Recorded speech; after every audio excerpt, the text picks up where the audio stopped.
what does this look like? And I'm going to take you fairly rapidly through some of the signs and symptoms that we see in reading and spelling. This is not an exclusive list, and as I said earlier, it's only if these things persist beyond the average time that you need to get alarmed about them, unless you have sufficient at-risk factors going on in the family background to make you ultra-aware of them.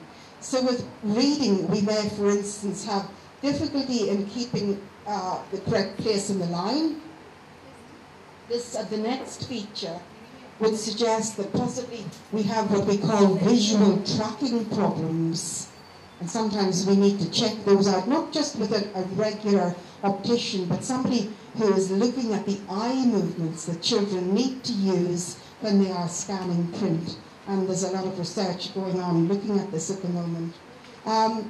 Actually reading, but not showing any expression or using the wrong intonation, which suggests that they're reading, they're decoding, but they're not understanding what they're meaning, which may mean one of two things. It may mean they're not very good at understanding language, or if you are dyslexic, it's much more likely to mean you are putting so much effort into your decoding, there is no mental energy left to understand what it is that you're reading about.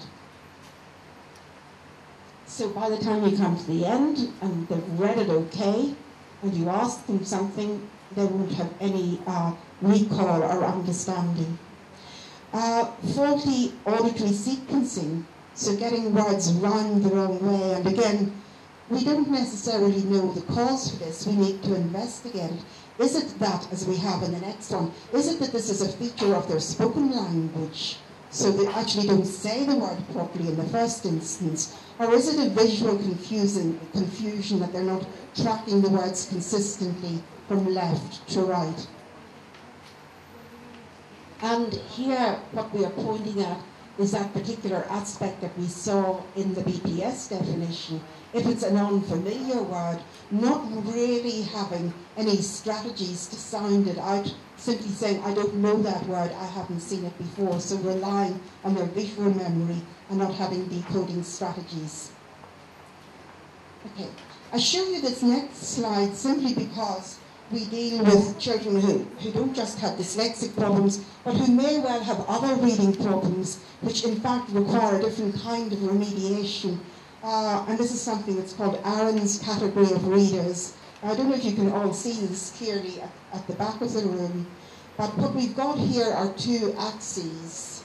On one axis, on the horizontal axis, we have decoding going from poor to good. And on the vertical axis, we have comprehension going up from poor to good. And we have in each quadrant a type of reader. So typically, as you would expect, normal readers will be reading with good comprehension and good decoding. Okay, so you don't have to worry about them. Our dyslexic readers, however, will be falling into a slightly different category from just normal poor readers or just slow readers who haven't developed, because actually quite often their comprehension much exceeds their decoding. Their decoding is poor, but their comprehension is actually quite good. Now, that may be difficult for you to determine if their decoding is so bad. If they cannot decode it, they're not going to be able to understand it. So one of the things that you can do is you can check out and you can compare their reading comprehension with their listening comprehension. Okay, so you give them something to read and they read it very badly and so they can't answer the questions. If you read the same passage to them and ask them the questions, then you get a better indication of whether this is a language problem or whether it is a decoding problem, because you do not remediate both groups in the same way. In the bottom left-hand quadrant, we have our non-specific reading disabled children. In some of the literature, for some unknown reason, these are called garden variety poor readers, whose decoding skills are poor and whose comprehension skills are poor, and who actually need work on both their language skills and their decoding skills. One of the great problems with American research, luckily America has a load of money to put into research and education, much more than we have in the United Kingdom. But unfortunately, in the United States, as our previous speaker is probably aware, these children tend to get lumped together and called LD children. And a lot of the reading research has them all thrown into one group. So actually a lot of the money is wasted because they have put too heterogeneous a group together in order to work out what works and what doesn't work. So you always have to approach their research with some caution.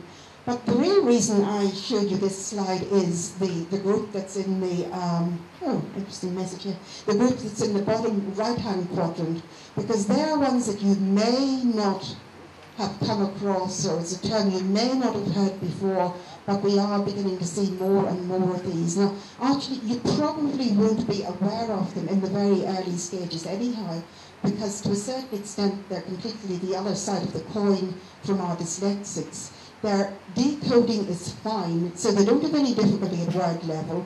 They pick up their sight vocabulary very easily, and so at the beginning of their school days, everybody's happy, parents are happy, you're happy, the child is happy, because it looks like everything is okay.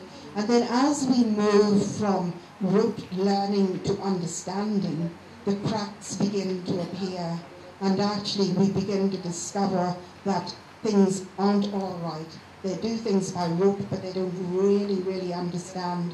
And you know, if we want to put these into an SPLD category, we might even consider that they are on the continuum of the sort of high-functioning autistic or Asperger's or NVLD, more likely.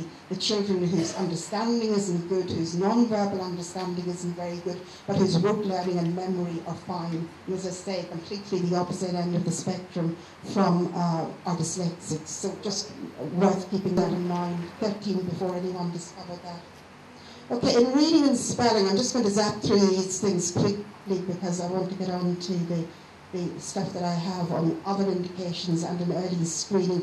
These are all features of things that are going to come through in reading and spelling, not a good visual memory of words. Difficulties also with small words, almost as if they're having to put their effort into processing the big words. So the little words, which are hard to pin on to things anyhow. If you say the word from, it's difficult to remember from, because if you've had sufficient exposure of the word cat, and it's gone with a picture of a nice furry animal, and if you've got a cat yourself and so on, you've got a link system to set the whole thing up. If it's a word like from, it's very difficult to have a picture in your head of from, apart from the word itself. So again, there's a lot of research into the fact that language that is non-visual is much harder for dyslexics to remember. Also important to remember that when we look at spelling in our English system, there are three kinds of words. The first ones, the regular ones, which take up a fair proportion of English.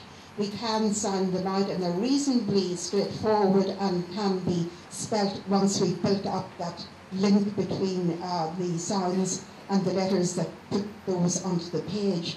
But then there are another number where the sound itself won't tell you whether to do the doubling or not. You actually have to remember, if you haven't got a good picture of the word in your head, you've got to remember to double the word if you want to keep the vowel sounding a certain way. So one word is hoping and the other is hopping, and it's the presence of the double P does that, even though we don't hear the P twice.